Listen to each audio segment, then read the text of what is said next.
Welcome once again to our viewers around the world, courtesy of the Cadel Evans Great Ocean Road Facebook page. Of course, it is the weekend of the Cadel Evans Great Ocean Road Race and, firstly, tonight, the Towards Zero Race Melbourne. Normally, this strip of road is reserved for the Formula One car drivers in March, but today it's reserved for the cyclists on two wheels. Matthew Keenan joining me. Matt, we've got some of the world's best female athletes and male athletes on this afternoon, and a new race format. I'm excited by it. It's a point score system. It's going to make it very challenging. Yeah, these are the roads that in March we are accustomed to seeing the world's fastest drivers. Today we're going to see some of the world's fastest road sprinters.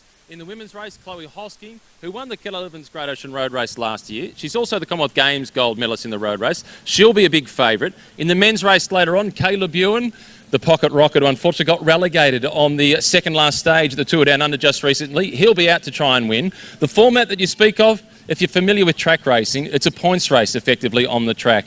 There are sprints every 2 laps after the first 4 laps. 15 points for the winner, down to 1 point for 8th place. And then the final sprint across the line, it's 25. David, it's consistency. You do not have to get across the finish line first one single time. You just need to be amongst the points on a regular basis. That is correct. And you mentioned Caleb Ewan and Alia Viviani. How blessed are we to have the superstar Italian? Is an 18 victory, so it's going to be an exciting format of racing. We will get to it shortly. And the women as well. I mean, Chloe Hosking, you mentioned. There's a few other sprinters, Raquel Barbieri. In addition to that, we have the Australian Criterium champion, Rebecca Wisak. She's won that title for the past 2 years. She's also a dual world champion on the track. She today rides for the Quartermentha real estate team. They're all in the green and gold colours as the Australian national squad. But she's got the special bands around the sleeves as well. She'll be out to win today, I'm sure of it. Saturday, she's a chance, but today she's a huge chance. So she'll definitely be one to watch. And she's got a few good young riders around her. Georgia Whitehouse is a young sprinter on the rise. And it's a team that also includes Sarah Gigante, who's the current Australian road champion. But this course won't suit Sarah simply because it's too easy. She likes it really tough. It certainly is, but it'll be so good to see Sarah Gigante, the newly crowned Australian road race champion. So stand by, stick around, won't be long now. We'll be getting both the elite women's and the elite men's race underway for the Towards Zero Race Melbourne.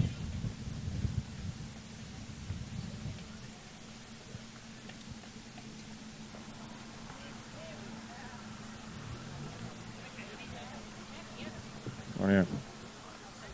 So you're done with...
Just a couple of minutes away before we make a start in the Towards Zero Race Melbourne. The riders are eagerly awaiting the whistle to get us started. 12 laps of this course, and 10 laps for the women, 12 laps for the men. David McKenzie, I've seen some of the big favourite teams towards the front. Lucy Kennedy in the Mitchelton Scott colours. Lucy, more renowned as a climber. Lucy, this is not your favourite course, is it? She agrees, but she's got a job to do today. She'll be looking after the likes of Sarah Roy. She is one of the big favourites. Just about the entire team from Quartermentha Real Estate, the national team, they're all up towards the front. Emily Roper looks so relaxed. Hot weather, perfect for a Queenslander. Sarah Gigante, as always, takes everything in her stride. This will be no problems for her. We'll see a lot of this team up towards the front, particularly with Rebecca Wiseacre as one of the big favourites, the reigning Australian Criterium champion. The bright colours of the LA Cipollini team, they're hiding a little bit further back in the peloton. They're the teammates of Chloe Hosking, who was the winner of the Deakin University Cadel Evans Great Ocean Road Race 1 year ago. And Cadel, recently a father for a second time, is still dealing with the jet lag. For Cadel's body clock at the moment, it's around about 2 a.m, but he's doing okay. He's up there with David McKenzie, and he'll be getting this race started in just a couple of moments. What Cadel has managed to do, though, is avoid any flat road that is anywhere near Geelong for the weekend, and he's found every single climb he can get the riders to ride across.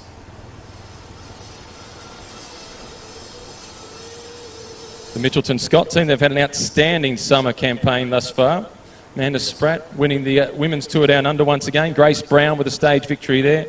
Jessica Allen is always somebody that we've seen the thick of the action. David McKenzie, it's over to you.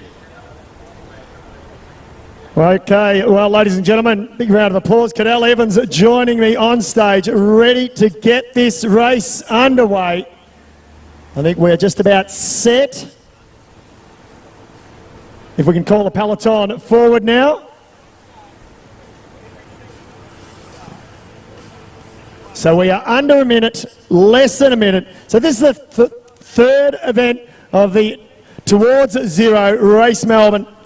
12 laps, it's a points system. It's going to be hotly contested. We've got some great sprinters in the field, some great riders in general, world-class field from around the world. They're certainly enjoying this summer. And let's get ready to count down. 10, 9, 8, 7, 6, 5, 4, 3, 2, 1.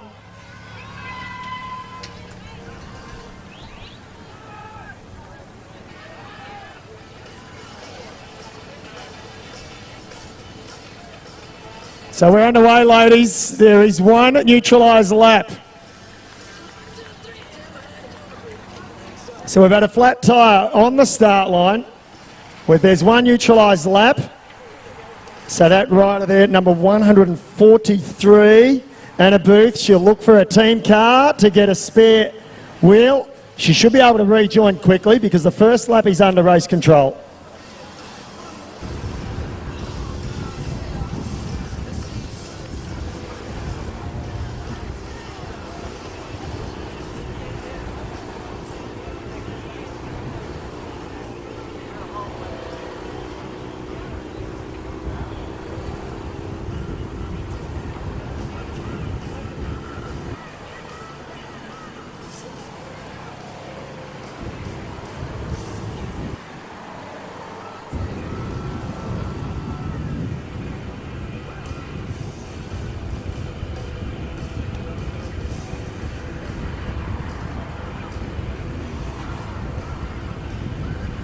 So the race is now rolling out at the first lap around Albert Park. This is a neutral lap, and you can see the riders there fanned out across the course behind the lead vehicle. Unfortunate timing for Anna Booth, or maybe it is fortunate timing. There is a moment to get a puncher. It is right now, before the official start of the race, an opportunity for Anna to be able to rejoin the main peloton. Unlike in a normal criterium, which is on a much shorter circuit than this is more like a Kermesse than what it is a criterium. The circuit is a little over 5 kilometres per lap, 5.3 in fact. So for the women today, there is no opportunity to take a lap out if they do have a mechanical problem or involved in a crash, as you often do see in a criterium race. So for Anna Booth, she'll have to chase, get back on, but there is a big convoy of cars lined up behind this 90-strong peloton. So that's an opportunity for her to rejoin the race within this lap before the flag comes in and the racing really does get started. And it is unusual to see a puncher on this circuit. Ideal road conditions. Plenty of safety elements in place as well, but the wind is springing up somewhat today. This is as much wind as we've seen in the previous editions of the Towards Zero Race Melbourne. As David mentioned before, this is the third edition of the race. New format this year, it's a points race system. There are sprints every 2 laps after they complete the first 4 laps. We'll keep a tally of those points to see who is the overall race leader. And in the final sprint, there's additional points there. In the intermediate sprints, it's 15 points for the win, and they go down to 1 point for 8th place. And then in the final sprint, it's 25 points for the win, down to 10th place with just 1 point on offer. We'll do our best to keep you posted on everything that's happening within the race so as you know who is leading at any given time.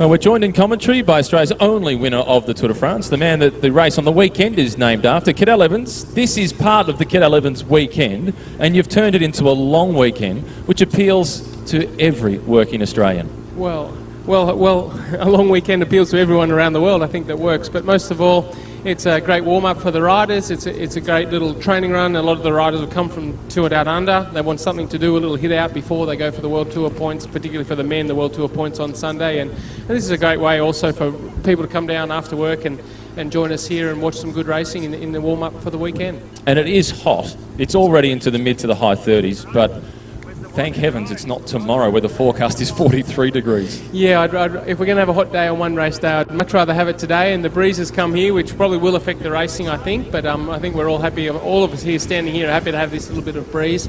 And the riders may not be so happy to have that breeze because it will make it a bit difficult in some stretches on the circuit. David McKenzie, as you well know, the wind can be friendly to some, a select few. But for a guy like Will Cadel, for one, and some of the other climbers in this race like Amanda Spratt, Lucy Kennedy, they may not be so keen on the wind. But the big sprinters that have got strong teams around them, particularly if they come from places like the Netherlands, they would have been doing not a rain dance but a wind dance in the morning. You would have thought so, wouldn't you? And there is enough of a breeze. It'll be interesting to see the direction it's heading around this course. But what I find intriguing will be the fact that it's not one sprint. There's multiple sprints, and how are the teams going to back up? Cadel, back in the day, would you have liked this sort of style? Yeah, on a training race, personally no, because it will make it a little bit difficult, because I think it's going to have crosswind coming down towards the finish, which of course on the line may make a bit of difference. So it's going to be sort of cross-tail by the time they come into the sprint. But as you come in, you'll have headwind coming into the last straight, which of course slows the bunch down. The group will expand and bunch up a bit. But then when they start to the sprint, it'll split and splinter the bunch. And of course, like you say, multiple sprints during the race, regrouping afterwards might not be so easy. I think we're already seeing some evidence, even though the race is still under neutral, of concern about the wind. There's lots of teams. The familiar orange colours of the CCC team, they've become familiar pretty quickly because they're easy to spot. They're all milling towards the front. And this is a team with a lot of riders from the Netherlands, so they're accustomed to riding in the crosswind. I think they might be ready to cause some damage once we get underway. Right from the start, it's still a long way to go, but of course cooler conditions. But on this circuit, and this is where I hope that the riders understand staying safe, because one thing with the crosswind is, as we call it in men's racing, gutter action, sitting right on the edge of the road, trying to get as much draft as you can when the wind's blowing from the side. It really is a bit of an art, and that's where like you say, the Dutch riders are much more used to it because of the flatter and more open windy conditions that they grow up racing in. Kiddo, you must be very pleased with the field, the women's field that we've got. International field, former winners of your road race, of course, which will be on Saturday. But it just seems to be growing each year, and more women's teams are eager to come out here, one, for the good racing, and two, to enjoy the hospitality and the nice weather that you put on for them. Hopefully they're enjoying their time out here as well and riding on the Great Ocean Road, and it's certainly part of the week of being here. But we between Tour Down Under and coming here, it's a great start to the season, and it's the way I always started my professional seasons off, because in the warm weather you can train well, you can train according to plan without having to adapt to your training, but also just the body's adaptation to the heat helps you perform so much in the early season races, where I hope that eventually we'll have all the teams coming out here, because they'll find they're disadvantaged by not being here, and that's where I think what we're seeing is a trend in cycling overall. You've always said you're better off maintaining form than chasing form. It's been one of the questions that's been asked about a rider like Richie Porte performing really well at the Tour Down Under, and is that a concern? You're much better off on the front foot early as opposed to chasing your tail and trying to get some results, particularly if you've just joined a new team like Richie has done? Yeah, absolutely. I always was of the theory, especially when you join a new team, first race you go to, make a good impression, win the confidence of the riders, win the confidence of the staff and the directors, set a good impression, because there's nothing that motivates your teammates like you.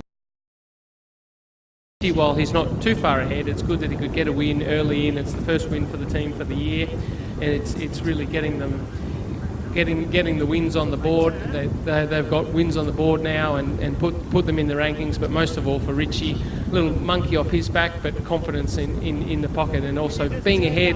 You can always stop and have a rest during the season. If you get sick or injured or get held up, to come back's much harder.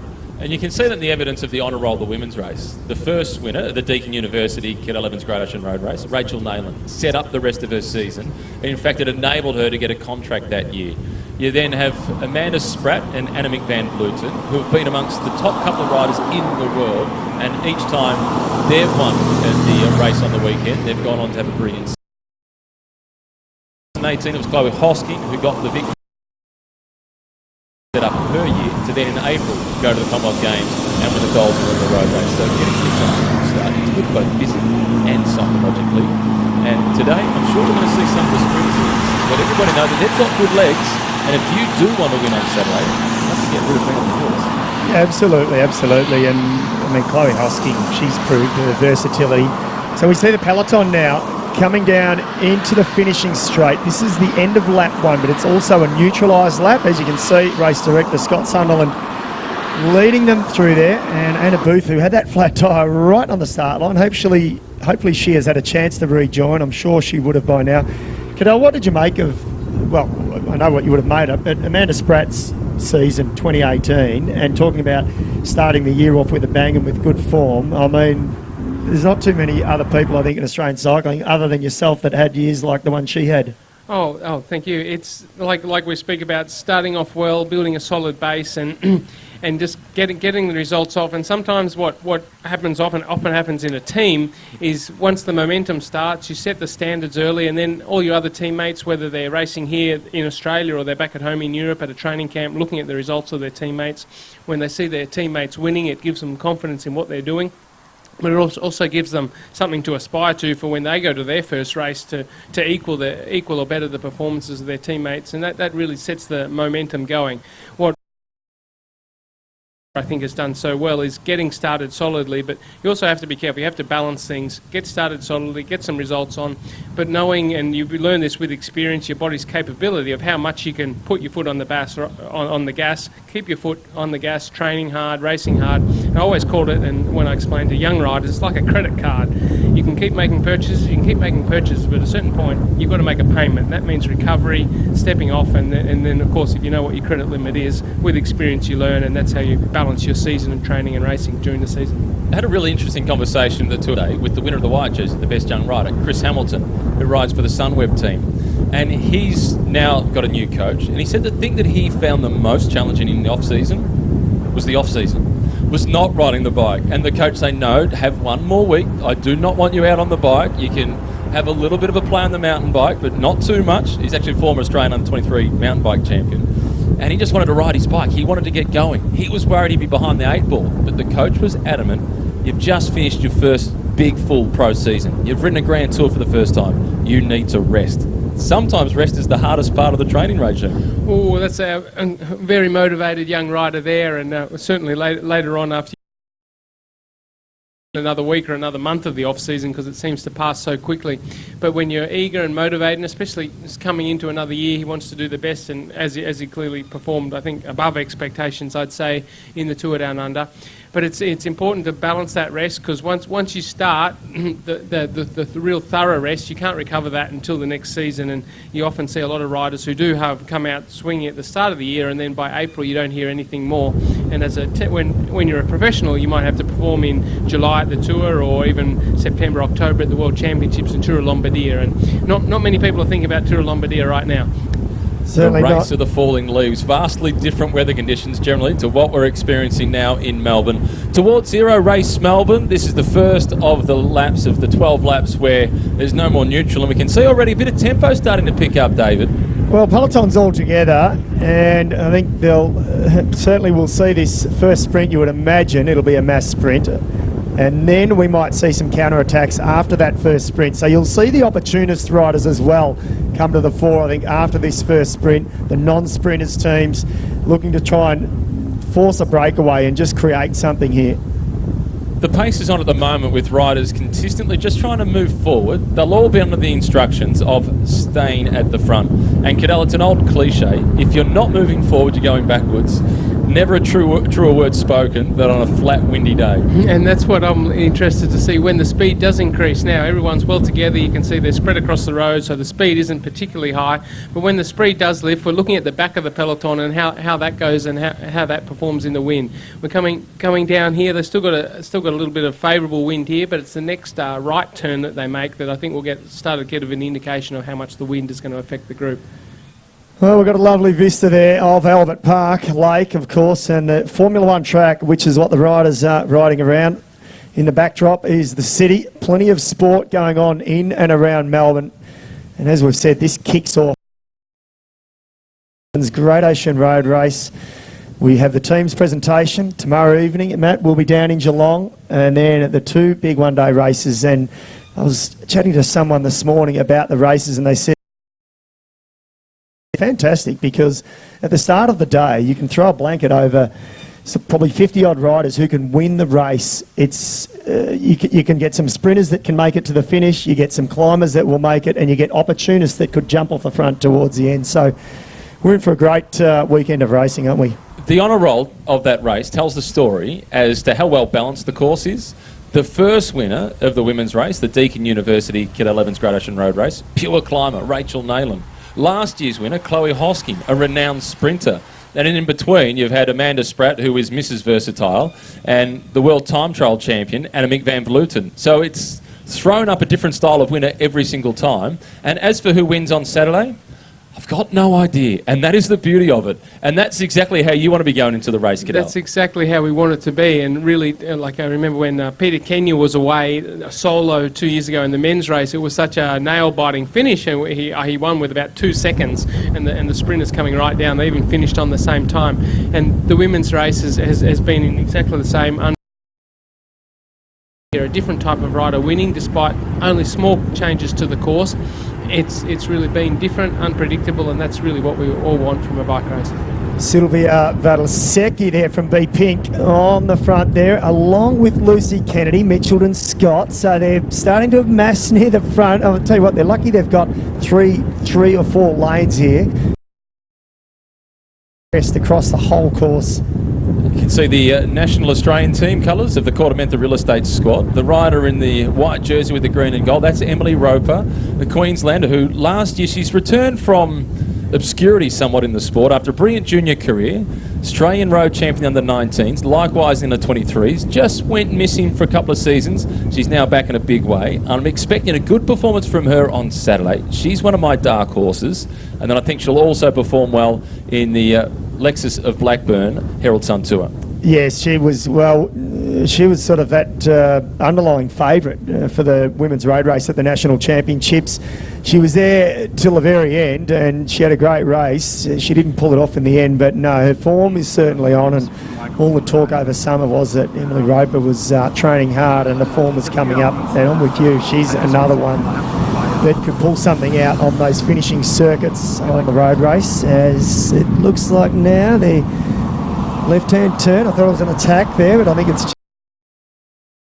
one of the CCC team riders. It is the orange colours, the CCC Liv. This is a combination of what was the old BMC team and the old Liv Giant team on the women's side of things. And good to see this squad with both a men's and a women's team now. But not riding the BMC bikes anymore, Cadell. No. They're across with Dimension Data. That's right. Now here, this is what I'm interested to see. Now there's still speeds looking reasonably under control, but here coming into the finish straight, what the shape the peloton's going to take as the speed lifts looks like. Cross tail is going to be a fast finish. And perfect road surface. The wind lending itself to some high speeds, but no attacks yet from the peloton. This is a difficult course to work out where to attack, because there's no natural high point, there's no climb whatsoever. It might take a whole team to come to the front and put it in the gutter and try and cause a split in the crosswind. Well, we've seen breaks here before in the past, but they've always come back. And certainly in the men, there was I think last year was probably the closest the breakaway got to staying away, but they still got caught. I mean, the average speed was incredibly high for both the men and the women's race, and I think that's what we're seeing now. It looks like they're cruising along, but the pace is still high. One compact bunch together, and so they head out of the finishing straight there, pit lane bend, and I think it's these sort of dogleg corners that is probably the best opportunity to try and make a move. There's the city in the background, and now a front shot of the peloton, and there they are all together. It looks like one of the Tibco riders there, the US-based squad, out here once again. They're enjoying their time out in Australia, getting some good kilometres, base kilometres in, and some great racing, of course, getting them ready for a big season ahead. And they've got 2 Australians on their team. Last year's Australian National Road Champion, Shannon Molsey, along with Brodie Chapman, who caught Women's Herald Sun Tour last year when she managed to break away on the stage into Hillsville. It went up Myers Creek Road, which I'm sure you've ridden countless times, Cadell. She broke away on the way up. She'd made the transition to road cycling from mountain biking, but not cross-country, from downhill mountain biking, and then the descent from Talangi down into Chum Creek. Nobody got near her. She held off on one solo. With a background like that, I'm not surprised, and that is a nice downhill and one that you can make a lot of time on. I envy her being able to ride down there with the road closed. Would have been a good fun ride, especially if you're holding off the entire peloton. Just looking at the wind and what it's doing, it's going to be interesting. I think getting into position for the teams. I think for the sprints, the teams are going to need someone to position them in the crosswind before getting to the finish, and the sprint itself is going to be really, really fast because it looks like the wind's going to stay mostly tailwind. So I'm looking at those aspects now, and I think some of the riders will be looking at that as well, where they're going to have to be, how many teammates they're going to need to position them, not just for the intermediate sprints where the finishing sprint, and those with a real sprinter are going to need a good few teammates to get them through the dog legs where there's just short sections of crosswind. Well, I just wonder what their tactic will be, because obviously it's more than one sprint. Sprints start at the completion of the 4th lap, and then it's every 2 laps to the end, and there's a maximum points for the final sprint as well. And then, of course, just to remind you all, those points are accumulated across the team. So there's a winning team, and that's all points that are accumulated from all riders, and then there's an individual winner as well. But if one rider crosses the line at the very end of the race and wins that sprint, it doesn't mean they win the race. They have to accumulate points throughout the race as well. You can see now a few of the women just looking around, looking for teammates, starting to get into some formation, or at least attempting to. So I think you're right, Cadell. They'll be looking to have at least 1 or 2 teammates to lead them out. I can't imagine a whole team doing laddered, or maybe there will be. Will they put all their eggs in a basket and use up all of their team members for one sprint and then try and recover for the next one? I'm thinking they're going to need someone just to get them into position for the finish, and if a team can be organised and is strong enough to have a lead out for their sprinter, they need a lead out for the lead out. Just because you've got these little cross sections coming into where you want to get into position for the sprint to the line, and especially we might see this more. We'll see what happens, what the wind does. It might drop off as the weather cools, but it's going to be interesting to see how that'll affect the race.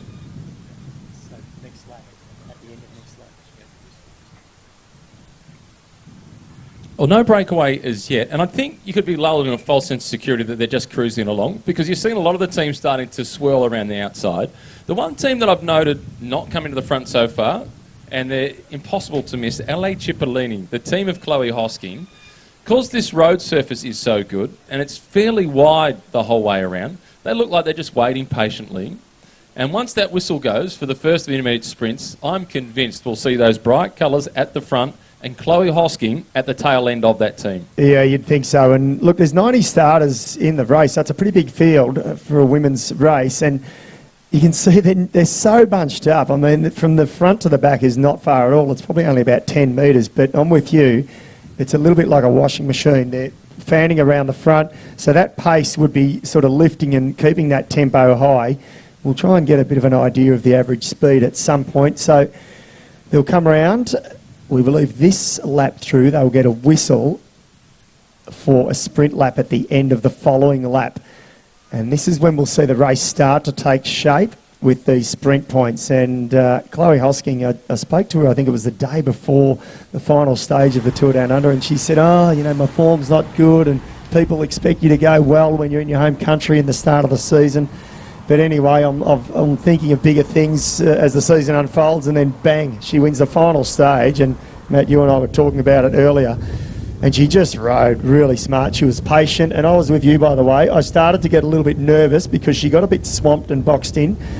But Chloe has developed in the last few years as one of the world's best sprinters. When she broke out and won on La Course a few years back now, that was a sensational win, and she's gone from strength to strength since then. It was a big confidence builder. It's hot here, and Cadell, if you're Crikey, the crocodile, and you're in the suit, you're even hotter. Your most dedicated supporter has just arrived. For all those who are feeling a bit warm, spare a thought for Crikey the crocodile, who suffers more than any of us on the climbs, whether it's hot or cold, but especially on the climbs and in the hot weather. Crikey the crocodile has followed me personally from the 2011 Tour de France onwards in my travels around the world. It's great to see him here today, as we should be taking a look back to the speed would be starting to pick up now in the peloton. And you can see the black and yellow colours now, the Mitchelton Scott team. They are starting to mill up towards the front. Sarah Roy is one of the big favourites to win this race today. Likewise, the blue and white colours of the Trek Segafredo team, they're definitely a chance. Loretta Hansen's got some pretty good sprinting form. Yeah, she has, and riding for Trek Segafredo, Loretta Hansen, and she's got some good riders on there. Lisa Longa, Borghini, Losta Lapisto as well. Taylor Wiles, Ruth Winder. So it's a strong squad and an experienced squad as well. So you would imagine they will look to try and set Loretta up for these sprints. But still, I am surprised we haven't seen an attack. I think the ladies are probably thinking this is such a fast course. They're going to wait for this first sprint, see what unfolds, but I really do imagine there'll be some counter moves after this first sprint. All of a sudden, as we're getting down towards the first of the intermediate sprints, the LA Cipollini team has just emerged at the front for the first time. It's 5.3 kilometres per lap, so they've got a while to be able to get themselves organised and then battle it out for the first of the intermediate sprints. There are 4 intermediate sprints plus the final sprint at the end of the race. The rider with the most points at the end wins the race overall, and then there's also the accumulation of points for the team's prize. I like to see Chloe racing like this, and the fact they just come in at the last minute gives me the idea of a mature and very smart rider. And obviously the results, looking back at her results last year and the way she's riding this year, and then still bringing in the results, it's great to see, and great to see the strategy working so well for her. And there are those colours sitting in second and third position as the bell is sounded for the first of 4 intermediate sprints. First rider across the line gets 15 points, second gets 12 points, third gets 10 points. It's then 8, 6, 4, 2 and 1 for 8th place.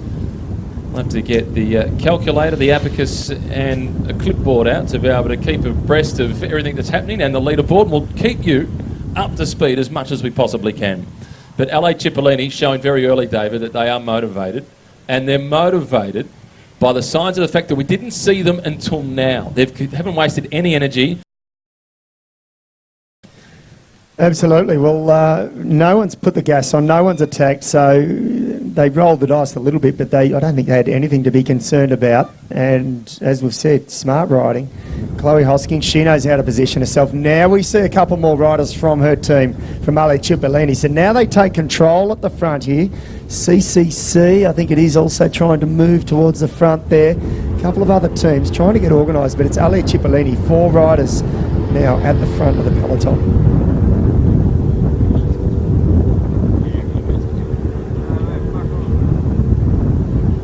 LA Cipollini with control at the front end of the peloton. So Chloe Hosking making her intentions felt very early on. The Mitchelton Scott team, they're also getting involved. You can see the yellow helmets with the black and yellow kit on. They're lining up behind them. The anticipation is that would be for Loretta Hansen. Yes, you'd think so. They've got some handy riders on there though, so I just wonder if a couple of these teams will use that sort of plan B tactic. An opportunist rider cause a breakaway, cause a split. Hosking, surely she'll really just rely on her sprint prowess to try and get maximum points, recover at the end of each sprint, and the team will try and sort of surround her, I'd imagine, because at the moment they look more organised than any of the other sprint trains. If anything, though, Cadell, they could delay even further. You hear the bell and it's a false sense of, oh, 1 to go. But 1 to go is 5.3 kilometres. And it's interesting to look at the times that these laps take and just to get an idea of the speed that they're riding, because it's going to be so important to be consistent throughout the whole race, and you really want to be as staying hidden, saving energy, and you're going to need all of those teammates, especially in the second half of the race. Just having one extra teammate might be what makes the difference.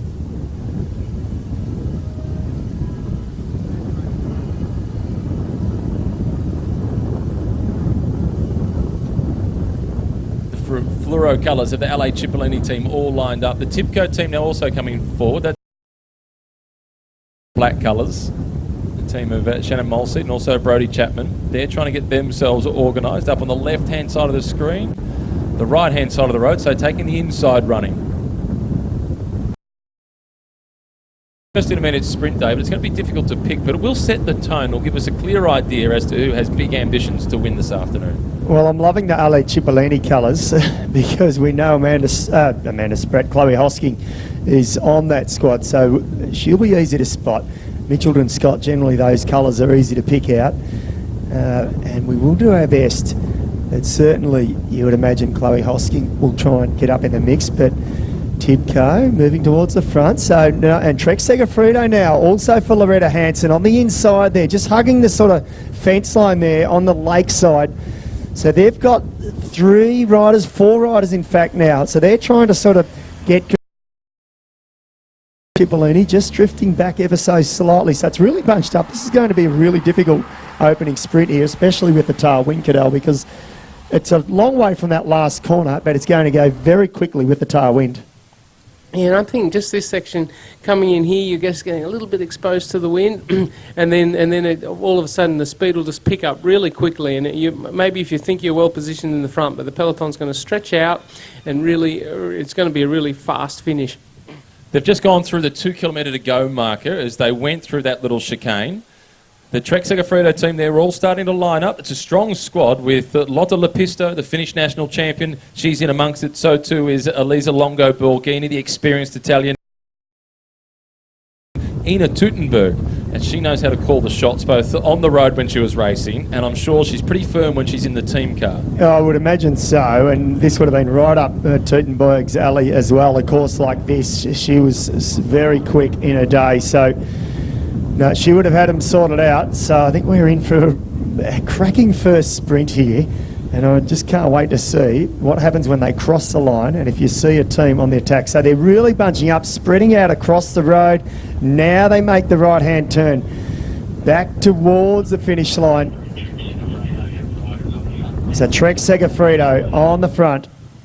And Loretta Hanson, I'd imagine she'd be nestled back in about 3rd or 4th wheel. They've really, in all of discipline in women's cycling, they've made a real presence. And here, the race, the way the team have ridden so far today, they're really showing how well organised and disciplined squad that they have.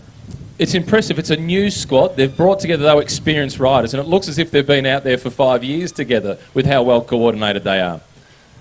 The last couple of corners before they make the right-hand turn onto the finishing straight. The Astana squad now at the front, really getting things strung out. Chloe Hosking has got herself in a 3rd position with a quick look across the shoulder to see what's happening behind. Trek Segafredo now breathing down her neck. Yes, and they come into the finishing straight. So Astana really have come from nowhere. This will suit her. It looks like they're waiting for this first sprint. Now they look strung out. So Hosking was in 3rd wheel. We'll look for Loretta Hanson from Trek Segafredo. She had the majority of her teammates up there with her as well. As they come down towards the line, Hosking, Hanson, well, they're across the road. B Pink, in fact, it could be. A rider for B Pink coming towards the line. And there's a rider on the left-hand side. Was that Lepisto as well in the Finnish national colours? Hard to pick those. We'll try and get the results. Impossible to pick up from that angle. We'll get the results for you as soon as we possibly can. They have 8 laps still remaining. This is a race of some 63.6 kilometres. Not the easiest to pick when you can't see the riders as they're going across the line, but we will get those results for you as soon as we possibly can. What I can confirm for you is that Chloe Hoskin, she did get washed away. She looked like she was down maybe outside the points because they were spread all the way across the road. It'll be because they will right across the road. And now we'll wait to see a counter-attack. And as I say it, that is exactly what we're seeing. It had to happen, surely. You look for the opportunist teams. Cadell, this would be the type of thing that you would have done on a course like this, knowing that you're not a sprinter. You look for that opportunist move, force a breakaway, maybe drag a few riders with you, but then it puts yourself in the race, doesn't it? Yeah, of course. Like they came in really late, tailwinds, fast sprint, and those who were well positioned looked really, Chloe looked really well positioned, but I think they favourable winds coming from behind and come from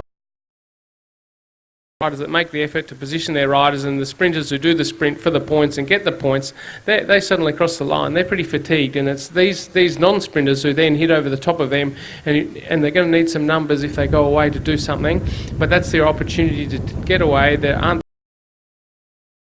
the riders to close back the gap. It was quickly jumped on. CCC, Mitchelton Scott quickly jumped onto those first 4 riders that went away, and it's all back together again. It has, and so they make their way. They're making their way. I think one thing we can take away from this is that the course is so fast, it's going to be very difficult for a break to go. We see another attack now off the front, being chased down as well. It looks like Mitchelton Scott. That could be Sarah Roy, in fact, in second wheel. So Roy, I would imagine that she'd be looking for a move. She's the type of rider, she's quick, but she's not the fastest rider in the race. But over a cumulative points, Sarah Roy, this really is a race that's up her alley, Matt. She's shown herself as developing into a lot more than a sprinter. She was never a pure sprinter, but she was pigeonholed as somewhat of a sprinter. And then just recently, she medalled at the National Championships.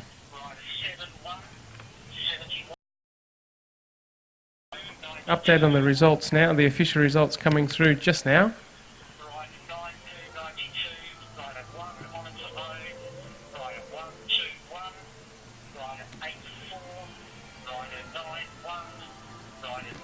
Hosking was in third wheel. We'll look for Loretta. So the first of the intermediate sprints, it was taken out by Raquel Barbiera from B Pink. She wears number 71. In second position, it was Lotta Lepisto, the Finnish national champion, who picked up second place in that sprint. Chloe Hosking, the picture did not tell the full story. She was in third position. So Chloe Hosking, she's off to a good start. She's managed to accumulate 10 points from the specialised women's team. And then in fifth position, it was Alison Beveridge from the United States, riding for the Rally UHC team. Next was Loretta Hansen from Trek Segafredo, followed then by Ruth Winder from Trek Segafredo. So that team's picked up a lot of points in the race for the team's classification. And then going across the line in eighth position was Alison Jackson of the TIPCO Silicon Valley Bank team. And that's right. That's the other thing we need to remind ourselves and remind everyone here and our viewers on the Facebook live feed that you sort of think, well, you want your sprinter to get maximum points and win that sprint. But if you can get 2 other teammates in the mix, collating your points, it's going to help your team prize as well. So Trek Segafredo having 2 in that, 2 riders, I think, in that first sprint in the mix. So, well, it's going to make it challenging. Another attack now. Down the left-hand side there, one rider being chased by another one as they go around the back of the course. This course always looks easy on the TV, but the fact that no one can get away and get a solid gap just reminds us how fast the group is actually moving through here. And as we've seen the average speeds in years gone by, it really is one of the fastest circuits of all of the circuits that they're going to race anywhere. I think anywhere in the world, Cadell, this course, I think you're right, the average speeds last year, I think the men was close to 50 kilometres an hour average speed. It was incredible, and there was a breakaway for most of that day. They only got swallowed up in the last lap or two. I mean, it was perfect conditions. It was a lot cooler than today, but there was less wind as well, and the women's race was the same. It was very, very high average. This course, for a climber, it must feel like a motor pacing session. That's what a lot of the riders will want to be sitting in here if they can contribute to their team's efforts, but come in, sit in, roll the legs over, open things up for the weekend, and of course for a pure climber, like you say, getting ready. But back to the race here, 2 riders away.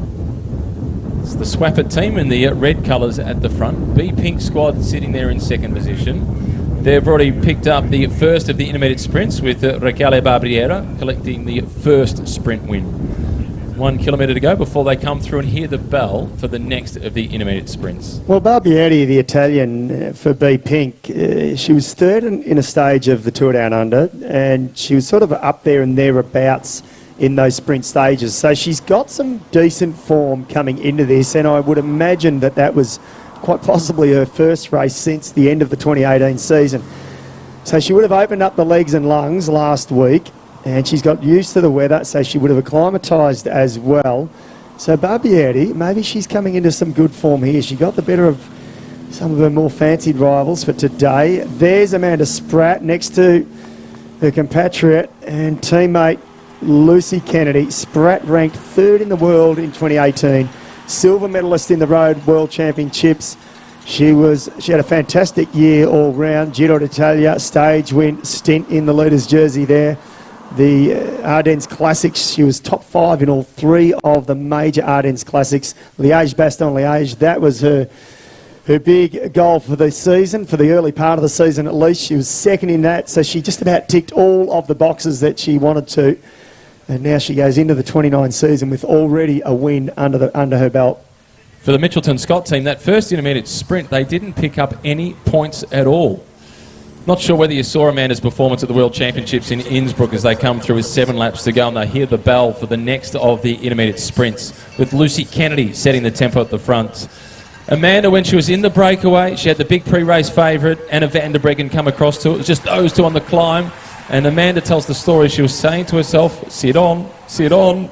Anna van der Breggen flicked the elbow. And Amanda was too nice, Cadell. She went to the front, she did a turn. That left herself vulnerable to the inevitable attack that came from the Dutch woman.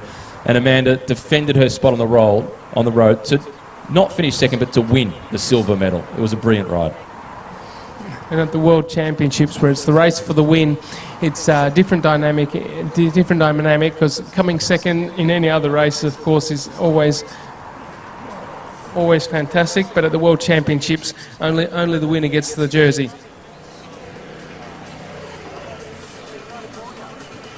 So peloton all together as they make their way around. Next time through will be a sprint lap, and as Matt pointed out, Mitchelton Scott, they missed out on the points first time through, so I think they'll look to make amends this time through. There they are on the front, and it looks like Trek Segafredo also now alongside them, so it's a real drag race, what we're seeing here, and that high tempo as well. So Barbieri took the first sprint, number 71 there for B Pink, the Italian. She's come off the back of some pretty good results at the Tour Down Under. Second across the line, Lotte La Pista, the Finnish national champion. Former winner of Ghent-Wevelgem in 2017. And then number 1, Chloe Hosking. And we thought she faded, but in the end, she actually did get 3rd on that sprint.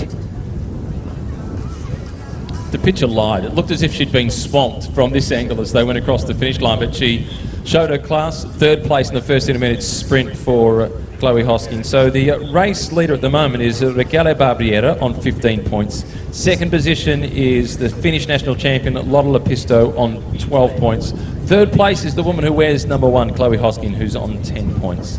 Still have 3 intermediate sprints to go with the same allocation of points, and then the sprint at the finish line is 25 points for the win. So that final sprint finish can make all the difference.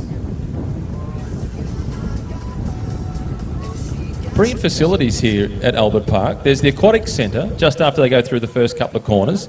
In the Centre of the back side of the course, they've got the old pitch for the South Melbourne Football Club. There's a golf course down the back straight, and obviously there's pit lane for the Formula 1 Grand Prix, and just near our commentary position there's a Carmelites Tennis Club as well.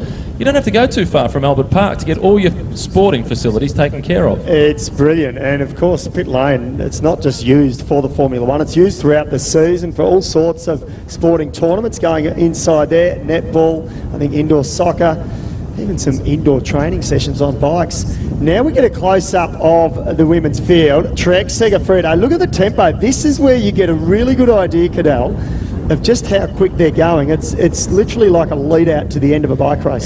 And the word drag race, you see that there with Mitchelton and Trek going head to head. Mitchelton Scott, Trek Segafredo going head to head and they've both picked their spot, and they probably picked the same spot where they want to be at the front of the peloton, and it's going to be the stronger team. This is going to be a really, really hard race because it's so much more important in the middle of the race to get those points. It's going to be even just sitting in the peloton is going to be a tough, fast day for these girls. It's a side-by-side team time trial at this point. Jessica Allen is the rider that's leading the charge for the Mitchelton Scott team. Former junior world champion in the individual time trial. She steps out of the way. It's now Grace Brown who picks up the pace. She's followed by Spratt. It's then Sarah Roy. And breathing down their neck, it's LA Cipollini with Chloe Hosking. Remy Casper is also amongst it. Well, Mitchell and Scott, they've got the horsepower to do the lead out, but they don't have the quickest sprinter. So they will match these other teams in terms of just holding that position at the front. And they just have to try and get some points this lap. Otherwise, the race could be slipping away from them. A little bit of a squeeze there up the left side, hugging those sort of barriers, chicanes, if you like. Trek Segafredo. Now they move around across to the right, so they're taking the quickest way through these corners, and that speed is on. It is really on. You get a real idea when they flick through the corners there and how quickly they're going out of them and onto the next bend, so we know they're moving. And Trek Segafredo, they've really been impressive. They've done a lot of time in the wind already, and there they are in front again now. Mitchelton Scott do have the horsepower, but it seems to be Trek Segafredo that are out getting the wind in this early part of the race. They definitely lead the team's classifications. They had 3 riders score points in that first intermediate sprint, including second place, which went to Lotta Lepisto, the Finnish national champion, who's near the tail end of the leader. Jessica Allen has found herself back on the front somehow after swinging off and saying, "I'm done." Not finished yet. Jessica Allen looks like she still had a bit more left. She swung off, slipped back into second position. She finds herself on the front again. That's the sort of time trials you want to have in your lead-out train. I was going to say, they're the teammates you want, wouldn't you? Well, it's picture perfect. Albert Park Lake today. That's the backdrop for this, the Towards Zero race, Melbourne, courtesy of TAC. And of course the city just at a hop, skip and a jump away. But the women, they won't get to enjoy any of the scenery that we're seeing today. So it's Mitchell and Scott now, first 2 riders on the front. It looks like Lotta Lepisto in 3rd wheel, Hosking in 4th wheel. So Hosking taking no risks now. She's moving up as they come around the last couple of corners before this finishing sprint. So they're doing everything right, Trek Segafredo and Chloe Hosking and her LA Cipollini teammates, relying on the other teams for the lead out. It's Spratt leading out, followed by Sarah Roy. It's then Lepisto and then Chloe Hosking. So Spratt, the world silver medalist, a bit of a swerve there, about 20th wheels back. Spratt is on the front. She'll be doing the lead out for Sarah Roy. Hosking was in at 3rd wheel. Lepisto was also up there as well. We'll see if our cameras can pick up the front on vision here as they come towards the line. And again, Sarah Roy now jumping down. Lepisto coming. Hosking now jumping towards the line as well. Is Hosking going to take this one out? I think she is. Towards the line, Hosking. Lepisto. I think Hosking might have got it. We'll wait for confirmation. Roy slipped back into 3rd placing. And in 4th there was number 84, Alison Beveridge there from the USA. So we'll wait for the official results. And so Hosking, good ride by her. She was 3rd in that first sprint. That would just about take, well, her and Lepisto would be now starting to emerge as the top 2 contenders.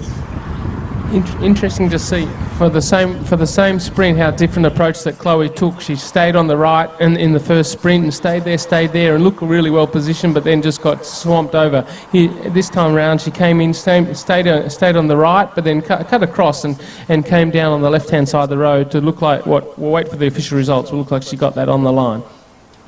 And we'll look to see. I didn't see Barbieri in there, although that shot, it sort of didn't show us that sort of top 10. So Raquel Barbieri, we'll look to see if she collected any points as well. So they've sort of split off the front just from that first, that sprint, I should say. But you can see now the peloton dragging themselves up, and it's Amanda Spratt just trying to close that back up for Mitchelton Scott. So Mitchelton Scott on the board with some points, courtesy of Sarah Roy, and I just wonder if they've got any other of their riders in the points as well. Surely, well, maybe Spratt did. It certainly looked as if it was Chloe Hosking who led across the line, ahead of Lepisto. So that will put those two just separated by 1 point at the top of the classification. But meanwhile for Lepisto, the bad news is her teammate, Elisa Longo Borghini, race radar just informing us that she has a rear wheel puncher. And she is an important part of that lead out. And there is no laps out. Of course, it's over 5 kilometres, this third circuit, so there's no laps out for mechanicals, what you sometimes see on a smaller circuit race. It's going to be a tough chase back, Cadell. Yeah, and just looking at the fact that a break hasn't been able to get away, we had some early attempts, but it looks like it's just so fast. While you're sitting in the peloton, might not be so easy considering the speed. To come back from behind, it will be hard to make it back to the peloton. That will probably have an effect for the whole team.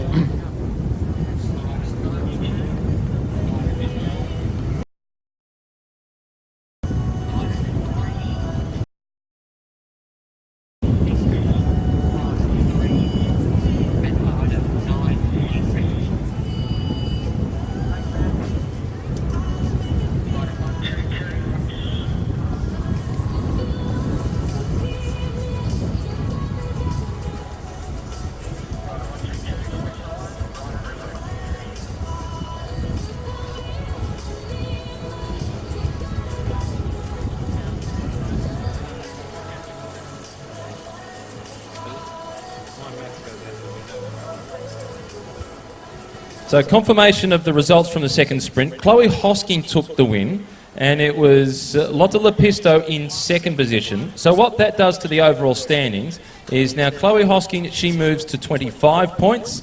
The Finnish national champion, Lepisto, she's on 24 points. So at the top of the table, two of the pre-race favourites, David, they're separated by just 1 point. The race organisers have got their wish. Yeah, it's perfect, isn't it? And as we mentioned, Lepisto, she wears those colours as the national road race champion from 2018. Former winner of Ghent-Wevelgem in 2017. Third in the World Road Championships back in 2016. So she's got some pedigree. And she's pretty versatile when you look at her CV, and that's what a race like this, Cadell, multiple sprints, not just one. So you need someone who's able to recover, back up, and then go again. Being there, and just the fact that these two riders have set themselves apart, just the fact they've scored twice already puts them really in a great position. Every time a group goes away, really, like the other one, like previously, looks like it's going to stick, and then they get section very fast. Headwind section where it slows down, disadvantageous for the breakaway.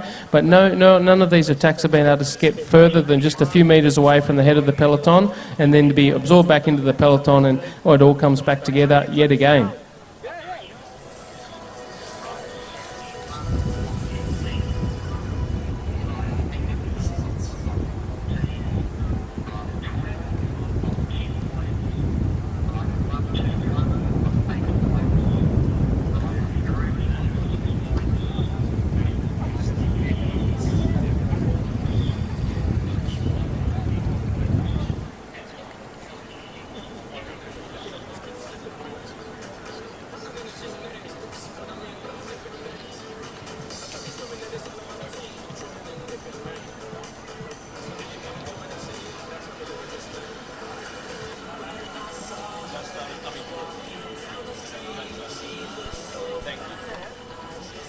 Well, as the ladies are on to lap 7 of 12, And if you've just arrived or you've been sitting back and relaxing, just make sure you keep hydrated. It's still quite warm out there. And don't forget, we've got the misting tent just over the back, sort of slightly adjacent to our stage area here. So if you want to cool off or you want to take the kids to cool off through the misting tent, away you go. I see a few riders arriving. There's a few riders riding through the misting tent. I'm envying them right now. I think I'll head over there shortly after the women's race, cool down just briefly.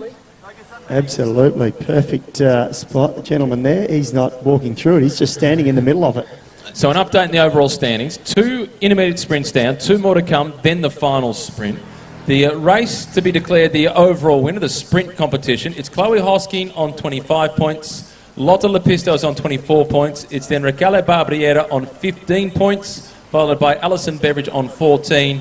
And squeezing into the top 5 is Sarah Roy on 10 points. So at the top of the table, it's a 1-point gap between the Commonwealth Games gold medalist Chloe Hosking and the reigning Finnish national champion Lotte Lepisto. 1 point between those two, with still, 3 sprints to come. In the team's classification, Trek Segafredo on 31 points, LA Cipollini on 31 points. So that is tied. Interesting, the teams as well, because they're going to have to make a decision as well. Do we go for the teams or do we go for the individual? I'm guessing they're going to be going for the individual, and then, but of course, do they put everything down to get in the individual? If one lead out person, one lead out rider can just stay in and get a few points, maybe we'll see one team going away with both. Let's have a look, because Trek Segafredo have certainly been present at the front of the peloton. Let's see if they'll pay for that later, and LA Cipollini might be able to come back. Well, they've had plenty of consistency. The first sprint, they had 3 riders scoring points. The second sprint, 2 riders scoring points. They've been doing very well. So peloton coming through once again to complete lap 7, and we should receive that bell once again. Here they come now. Mitchelton Scott really taking control. 5 laps to go. 5 laps to go. David, such an unusual position for Lucy Kennedy on a flat course like this, powering away at the front. It's not what we're accustomed to seeing from her. But let's not forget, she is a world-class individual time triallist and one of Australia's best climbers. She's more versatile than just what her physique looks. She looks like a classic lanky climber, but she can do a lot more than that. Yeah, she's versatile, and she's been a fast learner as well. She crossed over from distance running into cycling just a few years ago, and when we're talking about the ride by Amanda Spratt at the World Championships last year in Innsbruck, Lucy Kennedy did an exceptional ride in delivering Amanda Spratt to that silver medal as well. She split the peloton down, the best women in the bike race, and I think it was on the 2 or 3 laps to go of those finishing circuits. She got to the front and dropped some of the world's best cyclists and set that sort of breakaway up for Amanda Spratt and that silver medal performance. So Lucy Kennedy, I think we're going to see a lot more of her on the front of the peloton over the 2019 season and beyond. But Mitchelton Scott, they've got the horsepower, Cadell, but what they lack, they just lack that pure sprinter. So they're going to have to improvise a little bit, and I think they're going to have to come up with another plan other than just sitting on the front setting that tempo. Yeah, they've certainly been at the front of the peloton, and when they need to close to a breakaway or get into one, they've been there, but they're still in the points. I think sitting 4th in the team's classification for the points, 5th in the team's classifications behind Rally Cycling and B Pink, and the 2 leaders, Trek Segafredo, LA Cipollini, on equal points in the team's classification. But they've been there. They've, like you said, they're a group of strong time trialists. And maybe just without that finishing kick, they're not going to be able to do it. But let's see, on Saturday they might have a different story to tell then. Yeah, as good as this race is, I think they'd be happy to finish in the minor placings here if it put them in the right position to win on Saturday. That's the big one for them. Well, I think you've done this for a reason, Cadell. We want to see a great race, and we will, and we'll see a deserving winner. But you yourself, I imagine, if you were still racing and getting ready for the race on Sunday in the elite men, it's a good little hit out, isn't it? Just to sort of get the cobwebs out, open up the lungs, and just sort of, but nothing that's too strenuous. Absolutely. A lot of the riders will come here, and say some of the Lotto Soudal riders are riding up from Geelong today, despite this heat. They're riding here, racing here to get their finishing speed work, roll out the legs after their training ride. and then they're all in preparation for Sunday. Of course, the women's race on Saturday, a day earlier, they've got to be a lot more careful with their recovery, and with a shorter event, they certainly don't want to be doing those kind of distances. But as a non-sprinter, you come here, you ride in a peloton. If you can give help to your sprinter, you can maybe jump in a breakaway or close down some gaps, even if you're not even involved in the sprint or the lead out. But most of all, just to sort of find specific race-specific work, and of course, some of the riders still early in their season, maybe their only race days were Tour Down Under leading here, and one more race day just helps that adaptation to the race speed that you cannot simulate in training. You can see the white and blue colours now drifting to the inside of the road. Once again, Trek Segafredo, the team of Lotte Lepisto, who is in second position overall, just 1 point behind the race leader, which is Chloe Hosking. They're getting their time in right. They've been a little bit more patient. First time through, when they heard the bell, they all rushed to the front. Now they're waiting to the 2.5, 3 kilometre marker before they head to the front of the peloton. Well, I think for a few of the teams, they would have, the first sprint was a bit of a dress rehearsal, work out when they want to sort of get to the front, get to know their corners a bit better, what line to take, what side of the road to sort of launch into a corner or launch out of a corner. And I think now they're just starting to set the tone. Team Tipco there, it looks to be on the front, the US-based squad. So they've got control at the moment, but again, the familiar colours of Trek Segafredo getting themselves towards the front as well. The Trek they seem to be a bit hasty, but you better be too early in front for the first sprint, and then too far back. What's great to seeing the national team come through to the front as well, being organised all together and mixing it with the best teams, some of the best teams in the world, and they're starting to find their way as well. And one of the challenges they have, David, the Quartermenta Real Estate national team, is that this is the one race that they ride together, and a lot of them are young, inexperienced riders, but they do have the experience of Rebecca Wysack there. They haven't featured in any of the sprints so far, but they're still in it, and they're still letting everybody know they're there. Well, you'd expect to see Rebecca Wysack, if she wants to challenge for the overall victory, she'll need to get some points this time through and really push for maximum points. And it is difficult, like you say, Matt, when you come together, and maybe it takes the first two sprints just to get to know each other and get everything down pat. But in this race, unfortunately, with the way with Chloe going away with so many points already, for the race win in a normal race where only the finish line counts, you can afford to have that lack of experience or lack of familiarity with your teammates. But in this race, a point score, it's where every sprint's counting. It's a different story. The Mitchelton Scott team once again up towards the front. Looks like Grace Brown, who's at the head of the peloton. Brilliant result for her at the recent Tour Down Under. She went out the winner of stage 3. She also performed strongly in the general classification. Her first season with the squad, she's the Rain Australian individual time trial champion. She has a big engine in those quads. She's another one. When I was speaking of Lucy Kennedy, 3.5 years she's been in the sport, Grace Brown, and as you mentioned, newly crowned time trial champion of Australia. Fantastic start to the season, and she has just slotted into that team. No problems at all. Slotted into her role as well as a domestique, but also as a rider that in her own right will get opportunities to go for a victory. And it looks like she's just playing the role. And Mitchelton Scott, Amanda Spratt now once again playing the team role there, looking after her teammates. Now it's starting to wind up. Trek Segafredo also moving towards the front again. And Chloe Hoskin has got herself in a 4th position. She sits behind Loretta Hanson. She's one spot in front of Lepisto, and trying to sweep around the outside is Sarah Roy. Yeah, so Hosking there. This time she's in front of Lepisto. Will she get boxed in? I'll tell you what, she does well to get herself outside of that position. Mitchelton Scott trying to move towards the front. And we'll hope we'll just get a front-on shot here as they sprint towards the line. Hosking, she had another good position. As we look to see, as they cross the line there, and it's the Tipco rider there challenging for the sprint. Well, look, we've got a bit of a mix-up here because Lepisto once again in the points. I don't think she got the maximum points there, though. It was a Tipco rider, I think, that may have taken some points, and now they're trying to grab Biddens through the feed zone there. probably at about 60 kilometres per hour. Hard thing to do. One lap after the, well, not even a lap after the sprint, a couple of 100 metres after the sprint, they're going for bottles as well. But Chloe was up there again, not in the high points, maybe in the first 4 it looks like. Hopefully the official results just coming through again.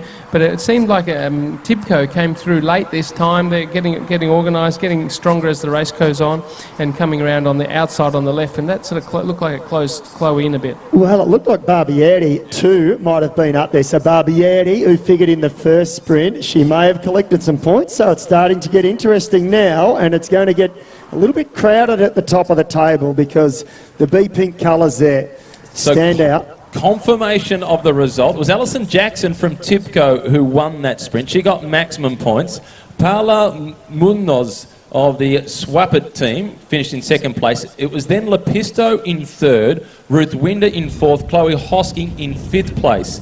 So what that does to the overall standings is now it is Lotta Lepisto on 34 points, 3 points ahead of Chloe Hosking, who's on 31 points, and it's Alison Jackson in third position on 16. The team classification, Trek Segafredo now extend their advantage. They're out to 49 points. They have a 12-point advantage over LA Cipollini on 37 points. There's still the final intermediate sprint and then the last sprint to the finish line where there's more points on offer. 25 points for the win on that occasion, so it's still desperately tight at the top of the leaderboard. Well, it can all change, can't it, in the next couple of sprints and even in that final sprint. So we've just seen a big attack from a rider. There's about 7 or 8 riders have joined her, but again, they just can't seem to open up a big enough lead. Peloton, single file, around the back of the course now. They've got, well, they actually have got a small gap. It's not much. It's probably less than 50 metres. Peloton looking at each other, and again, a counter move now. So now we're seeing some frustrated sort of riders from the opportunist teams trying to get amongst the action. This is the Quartermenta Real Estate National Team, and this is the Queenslander, Emily Roper. Cadell, she was outstanding in the junior ranks, won national titles, likewise in the 23s. A couple of lean seasons making the transition then into the elites. She's back in a big way. Well, and this is the biggest gap we've seen thus far. Now, we can't feel what the headwind that she's going to be up against in a minute, but this third lead out, third intermediate sprint, the teams are going to be getting tired. The lead out riders are starting getting tired, so now it's going to be harder for the teams, less likely that they can close the gap. Going back to the sprint though, I'm interested to see Tibco have made a turnaround, coming back, getting the points, and they're still not out of the running yet if we look at the point standings. Yeah, they're sitting in third place for the individual with Alison Jackson, third place in the team's classification, so they're right in the mix. This is a strong ride, 106, Emily Roper. I tell you what she won't be doing. She won't be touching the brakes around any of these corners. Her boyfriend, Troy Herfoss, who's a keen cyclist, but that's his cross training. He's a 3-time Australian Superbike champion, and he's been teaching Emily how to get through corners really quickly. She'll have no problems around here. Yeah, she won it all, and she's just trying to settle into her rhythm. I'd like to see 2 or 3 more women out there with her just to assist with her breakaway here, because she'll need some help if she is to stay away to this next sprint. She was 7th in the road race at the National Road Championships and 9th overall was it at the Tour Down Under recently. So she's got some good form. We talked about her, well, she was on the lips of a lot of people at the National Road Championships as a favourite to win. Cadell, David said he'd like to see more riders out there with her. What do you think she feels? I think she's hoping she's going to be getting some help soon. But at the same time, she's the only rider to get a gap to really make a difference. And now I want to see a shot back at the peloton to see how the teams are reacting to this. Of course, Mitchelton, Scott have the legs to get it back, but whether they're going to try and maybe let the sprinters teams think about that, or maybe even leave the breakaway out there to allow the sprinters teams just to get the points taken by someone who's outside of the rankings for the moment. And at the top of the rankings, it's Lotta Lepisto on 34 points, Chloe Hosking on 31 points, then Alison Jackson on 16 points, followed by Barbieri and Beveridge rounding out the top 5. I can't see anyone other than Lepisto or Hosking winning this race. Mathematically, it's still possible for the others, but they've been so consistent. Cadell, This is a woman who's more noted as a climber. She is driving a huge gear around Albert Park. Yeah, looking at that, she does ride a big gear, and of course we don't know how her legs are feeling. She can judge that much better than we can. But the gap is stuck, and when we go back to look back at the peloton and what the organisation is back there, will be a big indicator of what her chances are in staying away. Signs are good for Saturday, though, for Emily Roper. That course will suit her a lot more. She can ride good position in a crosswind. She doesn't really need much of a team around her because she's not accustomed to having a team around her anyway. And she's climbing well, and she's a reasonable sprinter without being a pure sprinter. She can finish pretty quickly amongst other climbers. Tell you what, she is moving as we see this side angle, and you can just see her passing those posts on the side of the road. She makes the right-hand turn. If we can just get a look at the gap, she looks over her right shoulder as she goes through the corner. So she would have got a view of where the peloton was. But she is settled into a rhythm here very quickly. And who knows, maybe she can stay away for the next sprint. Well, she'll come down to get the bell this time around, so it's a long way to go to big 5.3 kilometres. And when you're off the front on your own, not all kilometres are created equal. They seem a lot more difficult when you're on your own than when you're in the peloton. It certainly will be, but I think the bell will be a nice welcome relief to her ears for the effort that she's put out thus far. Now, if we can get an idea back to the peloton and the organisation of the teams, and what I want to see, do the sprinters want to go for maximum points, but of course bringing back a breakaway costs energy and the chance of giving those points to a competitor, or do they let these points get taken in the hope that there's less chance those Ale, Trek Segafredo, Ale Cipollini, who have got a good standings, maybe let the breakaway stay out there to take some of the points. I'm of the view, Kidell, that the LA Cipollini team of Chloe Hosking, given she's in second position 3 points behind, they're the ones who need to chase because they need the maximum points. Whereas Lepisto, it's only a small lead, but it's something to defend at least. Team Tibco afterwards, after the last sprint, maybe are thinking, well, maybe we're still in with a chance to win this, but if we need to, we're going to have to act now. But at the same time, expending energy just to get that chance for a few more points, or do they save a bit and sprint for what will be, or could possibly be seconds in the points standing? That's some of the things that team directors will be looking at now. Here comes Emily Roper through. She gets the bell. 3 laps to go. There's the gap. So the peloton not too far behind. And it just, if we have a look now, and there's another rider there off the front trying to go across. Tibco, Mitchelton Scott, they lead the peloton through. Lepisto is locked in there towards the front, so too Chloe Hosking. The overall standings can turn around so quickly. If you get caught out of position or have a small mechanical problem and there's one sprint where you get no points, all of a sudden you can tumble down the leaderboard. So for those that are a little bit further down, they need to look at that from the opposite perspective of let's keep fighting, we're still in with a chance. Peloton, looking like they're feeling comfortable, they're going to bring back the breakaway back. They haven't let it go far away, but of course they don't want to expend any energy. But I'm thinking when they go to a position in the last bit for the sprint, the speed of the peloton will increase markedly in the last kilometre going to the line. Here she is, Emily Roper, the Queenslander, multiple Australian champion in the junior categories, in the road race, the time trial as well at the National Championships up in Ballarat. She's won the criterium up there also for the under-23s. Well, she hasn't slowed down. The peloton are going to have to go out to her because she's not slowing up at all. Going through the corners nicely, takes another look over her shoulder, so her gap's not big. But she's been out there, well, for a lap now almost. There's little sneaky looks across the shoulder without washing any speed off. Well, that's the important thing, isn't it? We always say never look around because you slow down consciously when you do. The stadium to the right, that's now the home of the South Melbourne Football Club, which used to play in the National Soccer League. Before that, it was the home of the team we now know as the Sydney Swans, South Melbourne Swans, the old Lakeside Oval. Interesting you say, looking over her shoulder. Rope at having a little look, staying aero, but also you don't want to give too much encouragement to those chasing you behind. You look behind, you're sort of saying, oh, I'm tired, have you caught me yet? But then just having a little sneaky look under your armpit, not just to know where you are and to encourage yourself, of course, but not give encouragement to those in the peloton chasing behind.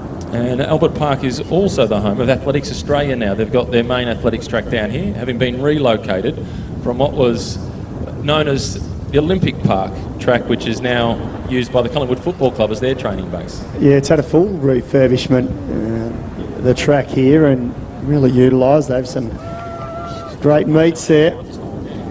Well, Emily Roper, this is impressive. It really is. Whether or not she gets caught before the end of this sprint, she has not slowed down her tempo at all.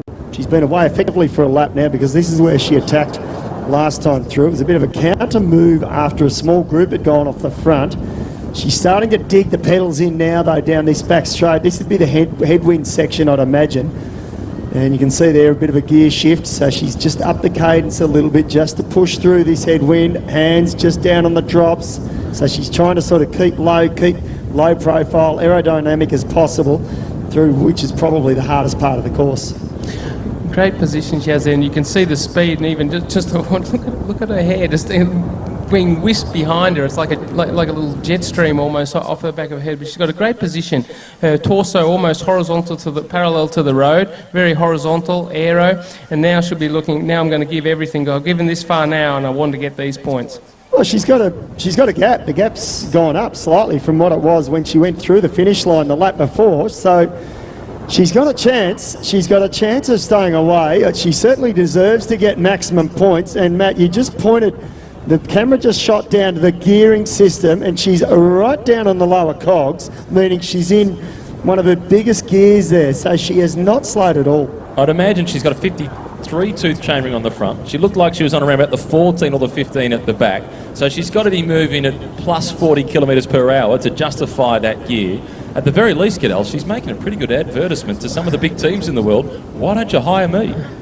She's doing a great effort out here right now, and the only one to make a real solid move that's stuck. So let's wish her all the best. I'd love to see her go through and get rewarded for this effort that she's made thus far with getting a solid score of points. Let's see behind how the teams are getting organised behind. And normally we're thinking Matt's the strategist here, thinking LA Cipollini will need to close to her. But let's have a look who's in the front of the peloton now. Well, what's been interesting with the LA Cipollini team is they haven't led the sprint out at all on the last couple. They've been feeding off the other teams. And Emily Roper is well around that corner. This is just inside 3 kilometres to go. So there's still enough time to catch Emily Roper before they get through the finish line. The Mitchelton Scott team, they're contributing to the front, so too Tipco. They've got a lot of points to make up, but they'll be getting some confidence out of the previous sprint win by Alison Jackson, the leader of their team, who wears number 41. But this, no matter what happens, regardless of the outcome of the sprint or the end of the race, Emily Roper has been impressive. Absolutely, and Quarter Menther, the sponsor of the national team, they'd be very happy indeed. Cadell, I've been given the tap on the shoulder of you as well. You have to go and do some work now. After all, this is your event. Okay, well, I'm going to get over to the finish line and cheer Emily on, to be honest. I'm hoping her all the best. And Quarter Menther Real Estate, I think that they're here today to watch the race as well. So, well, let's hope Emily can make it to the line. She hasn't got far to go. Keep it up. Well done, Cadell, and we will talk to Cadell Evans, no doubt, throughout the weekend of racing as we move down to Geelong after tonight. Yeah, this is very impressive, and I'm sure a few of the Quarter Menther staff are down here or arriving shortly, so they'd be very pleased to see one of their riders off the front here in Roper. Well, I said it last lap, Matt, maybe she could stay away, but it was a long shot. But she still has an opportunity. I mean, we're just trying to see a gap here back to the peloton. I think she's gone through that left-hand turn.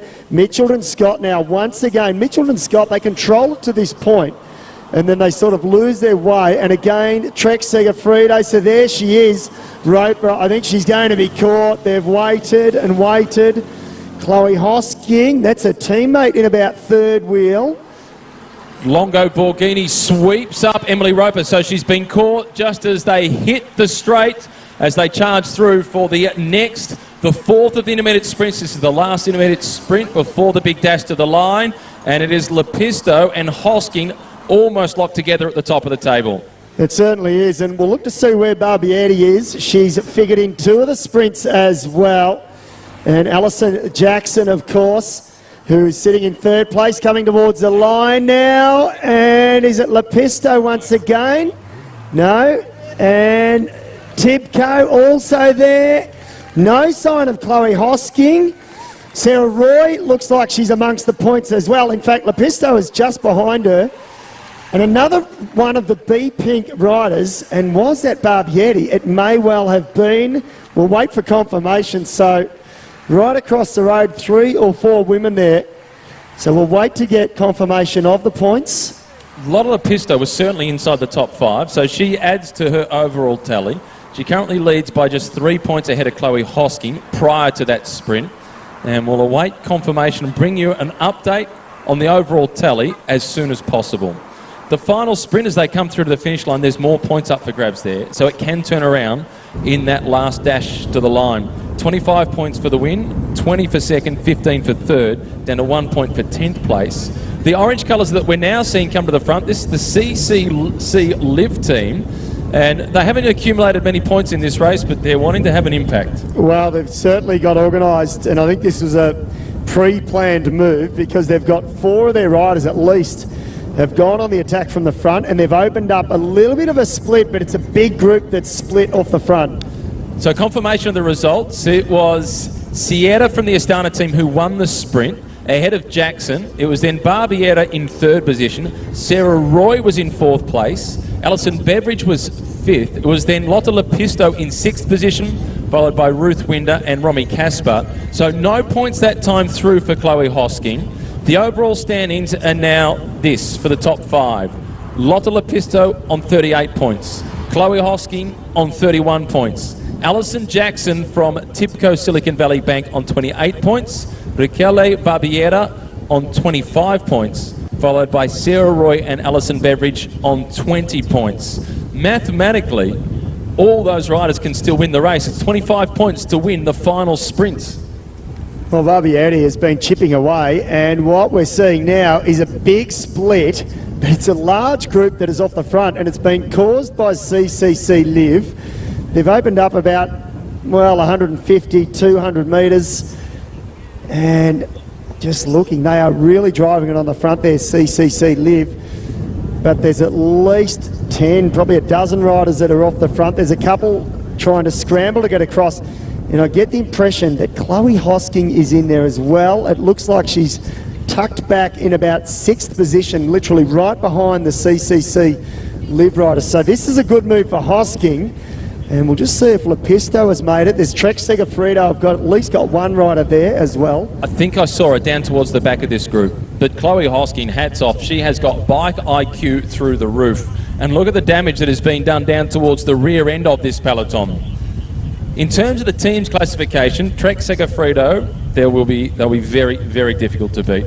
They're on 55 points. Next best at 17 points behind is LA Cipollini. They're on 38 points, followed then by Tibco Silicon Valley Bank on 28 points. So Trek Segafredo in the box seat for the team's classification.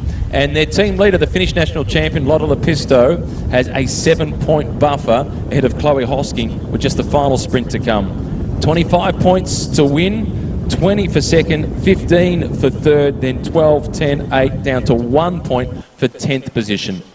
Alison Jackson has also made that split. So too Amanda Spratt. So Spratt is also in that group there. And Hosking's got a teammate that has joined her in that split as well. And I think Barbieri might be there also. So quite a few of the key riders now, they were straight onto this move, and CCC Live, they're trying to drive it, but the problem is they've got a bunch of women there that have already gained some maximum points in these opening sprints, so they're going to have to try and make a counter move. They've got the numbers, CC Live, so they need to now try and utilise those numbers rather than just rotating turns on the front, because all they're doing is dragging this group away. And Chloe Hosking is riding smartly in that group. She's got 2 teammates there with her from LA Cipollini. Couple of riders in there from Trek Segafredo, and this, David, has blown the race apart. Now you get the aerial shot. The final sprint will come down to that group surely. Who's left to get organised in this peloton to do the chasing? Well, that's right, and I mean, I think if CCC Live sit up, then maybe things will change, but if they keep driving it along here, surely it's in Hosking's interest to maybe just put one of her riders on the front there and just keep this split. But it is a big group out in front. It's at least a dozen riders, if not more. There was a couple that scrambled across at the end there. So Lotte Pisto on 38 points, Hosking on 31, Jackson on 28, and Barbieri beat Pink. I've been impressed with her. She sits on 25, and then Sarah Roy has chipped away. She sits on 20, so mathematically she can still win this race, but I don't think she's made that front split. Elena Sierra for Team Astana on 19, Alison Beveridge is it on 20 as well, and then Ruth Winder in 8th place on 13.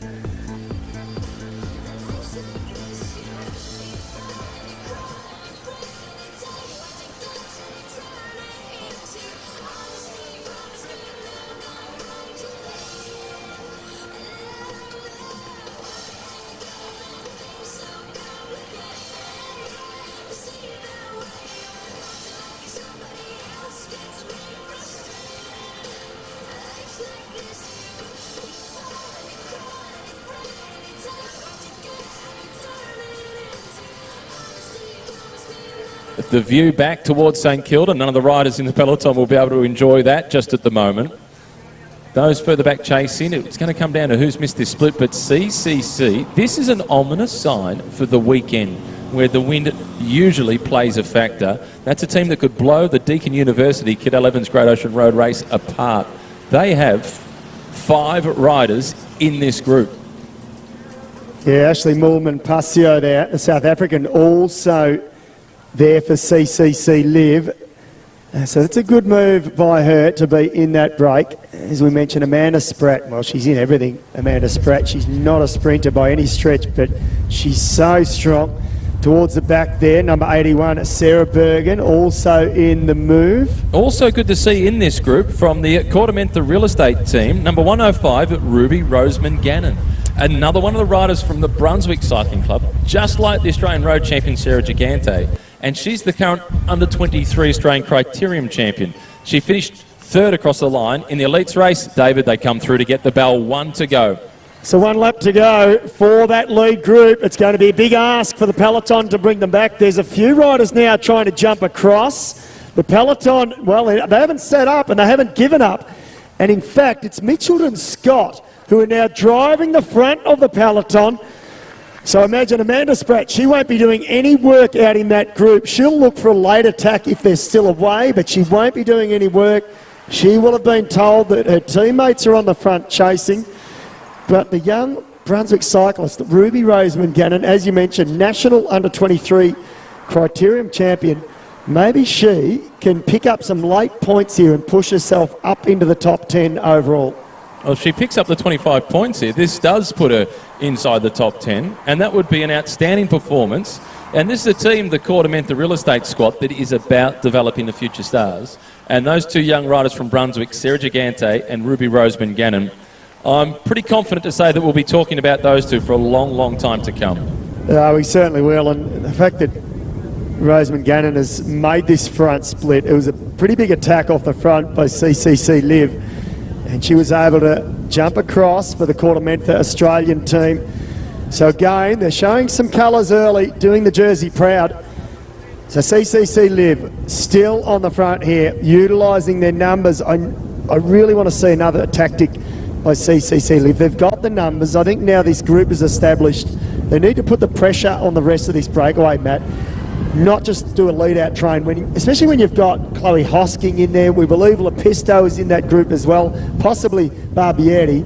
So 3 decent sprinters. Don't just take them to the line. Start to think about your tactic now of how you're going to get maximum points here.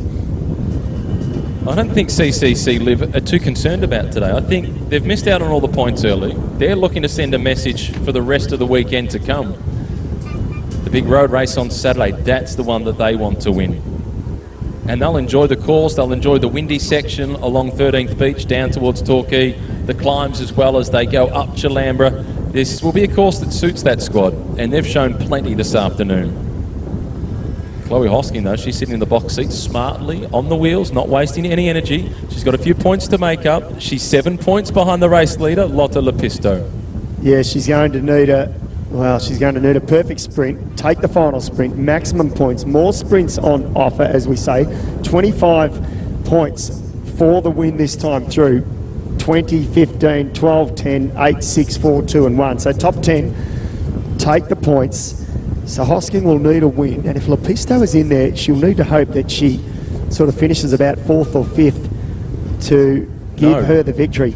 If Chloe wins, Lepisto needs to finish 2nd, because from the win down to 3rd place is a 10-point gap, and there's just 7 points between them. So it is coming down to this big final battle. So Lepisto needs to finish lower than 2nd place. Amanda Spratt, and just see her tucked in at the back there. Surely I'd expect an attack by Spratt at the end, and she won't just ride in for the sprint, you wouldn't think. Ale Cipollini, 3 riders there, so this is good for Hosking. And for the LA Cipollini team, they've got 3 riders in that group. This is good for them in terms of the team's classification also, as there's just 2 riders in there from Trek Segafredo. Team's classification, Trek Segafredo on 55 points. Next best is LA Cipollini on 38 points. So a 17-point gap between those 2 squads. Well, the peloton haven't set up completely. They've got about a 300-metre lead, that breakaway, as they go make their way down the back straight for the final time. I think it'll be a big ask if they bring them back, but you just never know in this last kilometre or so. If that group sits up, plays cat and mouse, peloton could rejoin, and suddenly we could see a complete change in the sprint towards the line, and a change in the placings, in the overall placings as well. Well, the tempo has backed off ever so slightly. That is the blue sign you see on the right-hand side of the road. That's the 3-kilometre marker. And it's the LA Cipollini team there on the front, and the peloton is breathing down their neck. It looks as if it might be all about to come back together. Well, it may well do, and I think Hosking maybe made the move, made the call. Come on, ladies, on the front. We need to keep this away for the final sprint to give myself the best chance of getting maximum points and winning this race overall. So it is Ale Cipollini on the front. CCC Live, they're the team with the numbers. Spratt is in there. Trek Segafredo also there. They've got a couple of riders. Barbieri, I think, is in there, or at least it's one of her teammates that is there as well for the Be Pink colours. And even if this peloton does close it back down again, Chloe Hosking has had the easier ride as she's been just sitting in this group. Now the move comes as forecast by David McKenzie. It is Amanda Spratt attacking. Yeah, Spratt was always going to go on the move. She knew if she waited for the sprint of the 10, she'd be close to finishing 10th. So she'll go with her strengths, and that is to try and split this race, and that's exactly what she's doing. And she's got a couple of ladies for company as well. It's one of the CC Live riders, so that's smart riding by them. Utilise their numbers, and it looks like the Be Pink rider as well. Is it Barbieri though? Because if it is, she is the danger for the overall. All back together. That attack by Amanda Spratt has been nullified. Chloe Hosking, followed then by Sierra from the Astana team. She's been near the front but not on the front, and now Trek Segafredo come through to the fore. So Trek Segafredo now trying to lead this sprint out. Hosking just trying to slot in, stay out of the wind like a true sprinter, just trying to hold her position near the front but not on the front. And there she is now, locked in on 3rd wheel. Is that Lepisto on her wheel? I think it is, Matt. It is Lepisto in 2nd position, followed by Chloe Hosking. It will come down to this final sprint finish. It certainly will. So it's Trek Segafredo now on the front. 2 riders there for Trek Segafredo. Hosking in 3rd, Lepisto in 4th position there, and it's Ruth Winder doing the lead out for her teammate there. Lotte Lepisto, in fact, in 2nd position there. So Lepisto in 2nd position, Hosking in third, so she's going to need a mini miracle here. Hosking now jumps. I think she may have got the jump on Lepisto. She'll have to hope for the best. Hosking now charging towards the line. She'll take the final sprint, but I think Lepisto will finish second, and unofficially Lepisto will win the race, Matthew Keenan. That will give Lepisto the win in the race overall by just 3 points, if that is the case. But Chloe Hosking, no jubilation as she goes across the line. She needed somebody between her and Lotte Lepisto, but those two have been locked in battle all day long, and it looks like it will be the Finnish national champion who will go out the winner provisionally. We'll wait on confirmation with those results. Yeah, we certainly will, and well, there's not much else Chloe Hosking could have done. As you mentioned, she needed another sprinter to sort of split herself and Lepisto. But she really did save it all for that last sprint. She got maximum points. And, well, in the end, what we wanted was a close contest, and that's exactly what we got. But Lepisto, she was very consistent indeed, and she rode smart. She's got some pedigree, Lotte Lepisto, and she's the 2017 Ghent-Wevelgem winner, current national champion of Finland, third in the World Road Championships back in 2016. And we'll just wait to get the official results to confirm who has won the 2019 edition of Towards Zero Race Melbourne for the elite women. It was Chloe Hosking winning that final sprint ahead of Lotte Lepisto. So therefore, in the overall classification, the Finnish national champion from Trek Segafredo, Lotte Lepisto on 58 points. Chloe Hosking of LA Cipollini on 56 points in second position. And it was then Alina Sierra from the Astana women's team in third place on 31 points. The team's classification, that goes to Trek Segafredo ahead of LA Cipollini and Astana in third. Very good. Well, we will now say goodbye to our Facebook followers and viewers from around the world, and then stay tuned for live presentations here of the elite women's race very soon.